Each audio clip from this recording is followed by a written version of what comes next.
Can we watch this news anchor who reacted to Taylor Swift being engaged? Taylor Swift is engaged. I am so much more frightened of the women that follow Taylor Swift religiously than I am of anyone who lives in Saudi Arabia, including the Bin Laden family, by the way, who I hope to have dinner with, actually. The people that have chosen to make this woman's life their life, her engagement is their engagement. The soundtrack of her life is a soundtrack to their life. Those women need to have burqas on them now. Taylor Swift is engaged. Burqa. Burqa. Taylor Swift is engaged. Burqa. Taylor Swift is engaged. Acid attack. This, come back to me. Virtue She police. just posted it. Get her. Oh my God. Oh, it's huge. The ring is ginormous. In the I'm house. so excited. In the house. You're not allowed out of the house. Oh my God. In the house now. Oh my God. You're out of the house without your husband. Jail. On her Instagram. Jail, jail. On her Instagram. Oh my God. Oh my God. Oh my God. Oh my God. Honor oh my God. killing. I feel like Paul Revere right now. Stoner. Stoner. Honor killing. This is a very Honor exciting killing moment in the for me town in my square. professional- And I'm supposed to be scared of Saudi Arabia? I'm supposed to be scared of Saudi Arabia. This is the news.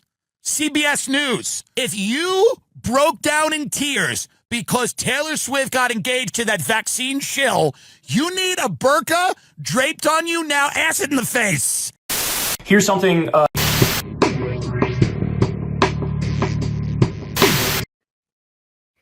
right, everyone, a few more chats and then we'll throw back to Misty. Kurt has left the building, everyone. He has he's got big Hollywood things to do, but in Austin.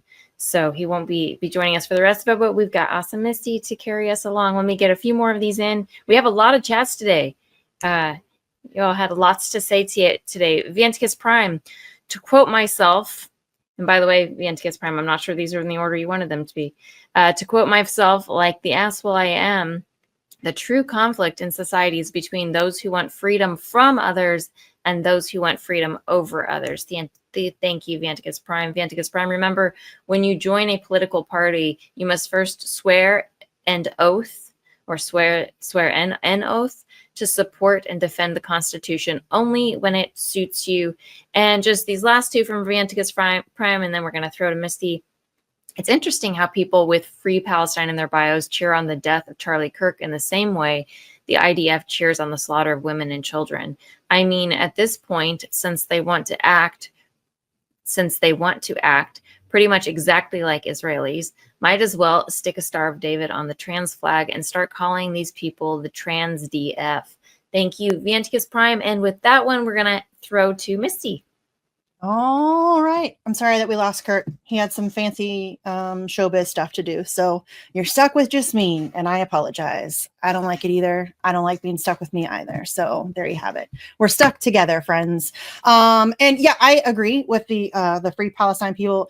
Listen, just a quick aside, like the personal disappointment I have felt over the way some people are reacting to this thing. Listen, I didn't like Charlie Kirk. I wasn't a fan of Charlie Kirk. I disagreed with pretty much everything that he said.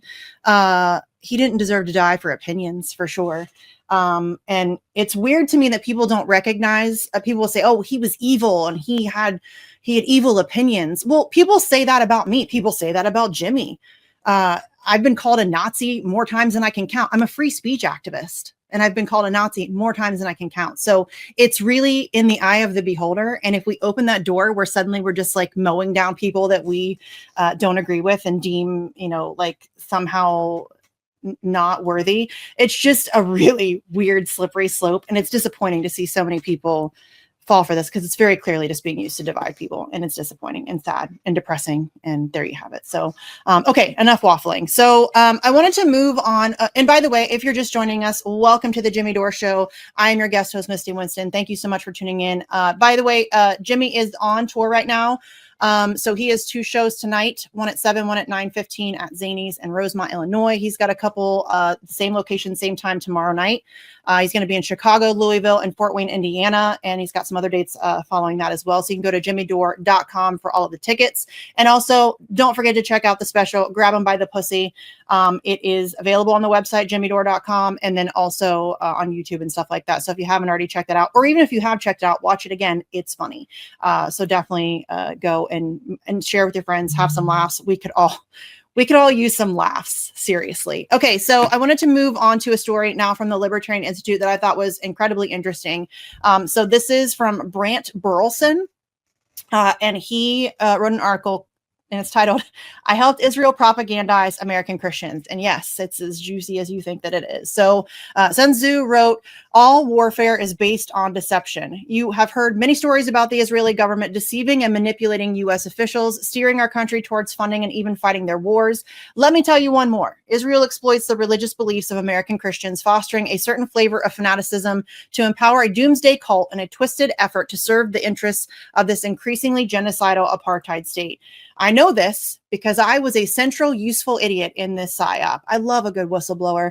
As the, quote, strategic outreach director of the Consulate General of Israel to the Southwest United States, I spent the last 8.5 years betraying my country on behalf of the Israeli government, using theology as a geopolitical tool, and simultaneously lost my faith in God.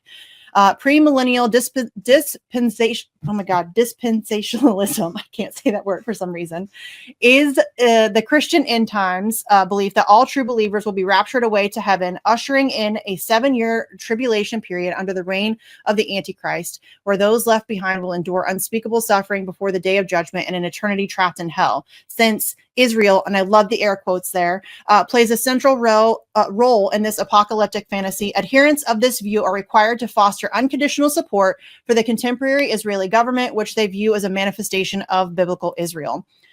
These adherents are in a very real sense rooting for Armageddon. Beliefs can be very powerful, and it doesn't take a genius to grasp how this belief is a national security vulnerability of biblical proportions, one that has captured the mind of Senator Ted Cruz, U.S. Ambassador to Israel Mike Huckabee, and countless others in our government. And we covered, I'm sure you guys remember, the Ted Cruz, Tucker Carlson interview where he talked about this. Jimmy and I covered it here on this show. That was some wild stuff. Excuse me. The evidence for this capture is overwhelming and undeniable. Ambassador Huckabee has placed a great deal of his political career in the service of this belief system and has made no secret of his views. He has said, quote, "I think Israel has title deed to Judea and Samaria. There is no such thing as an occupation," end quote. He is insane. Notice the use of the biblical term, quote, Judea and Samaria rather than West Bank. Huckabee had suggested that you can't understand the geopolitical situation of the Middle East without understanding the story of Abraham, Isaac, and Jacob. Recently, President Donald Trump tweeted a personal text from Huckabee, a text that Pastor Franklin Graham retweeted, suggesting that God spared Donald Trump's life in Butler, Pennsylvania, because he has a special purpose for the president as some sort of American savior figure. It would seem this cult of personality surrounding Trump has become a full-fledged cult. I personally met Ambassador Huckabee at a very impressive pro-Israel event he spoke at, which I attended for networking purposes as a function of my former job. This event was organized by Michael Evans, a former Messianic Jew turned evangelical Christian. Evans is a longtime personal friend of Israeli Prime Minister Benjamin Netanyahu and leads both the Jerusalem Prayer Team and the Friends of Zion Museum in Israel. Before he was kicked off Facebook, the Jerusalem Prayer Team had 77 million followers. He is one of the least recognized and most influential individuals in the Christian Zionist movement.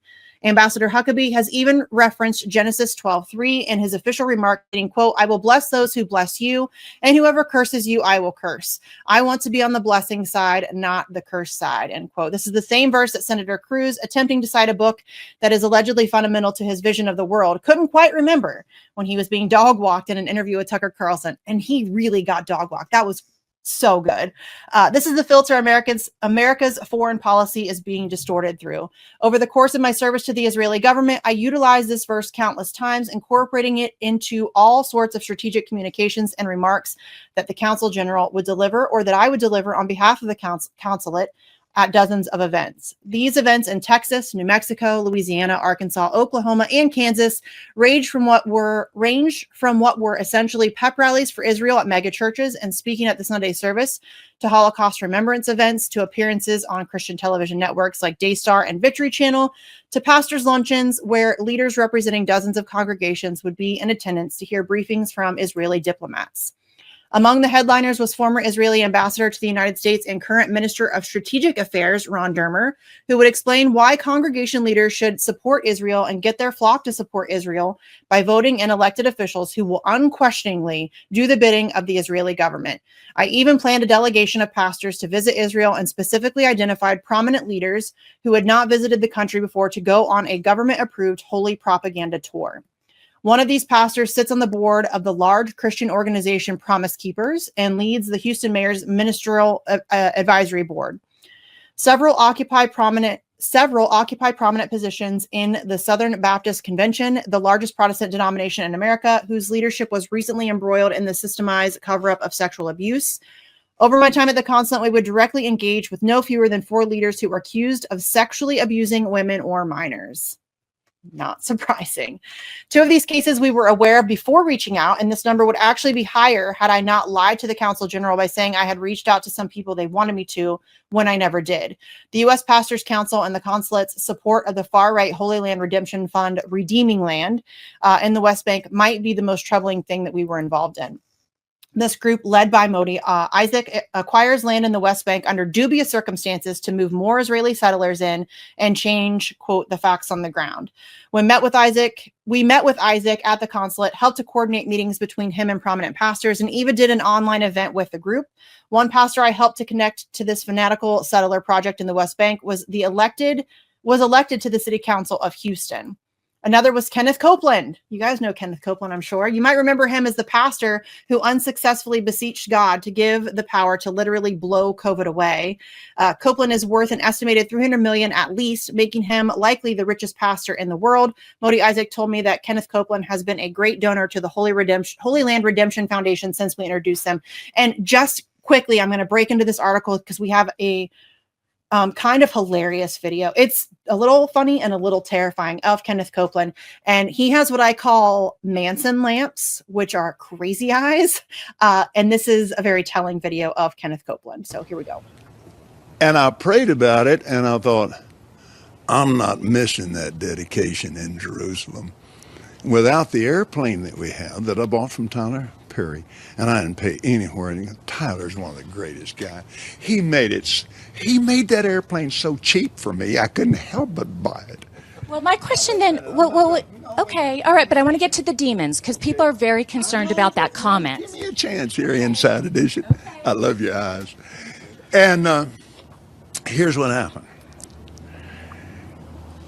We flew in 21 days, 70 hours, 40,000 miles, touched 5 continents, and preached face to face personally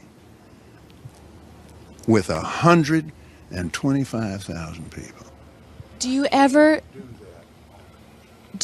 use your private jets to go visit your vacation homes, for example? Yes, I do.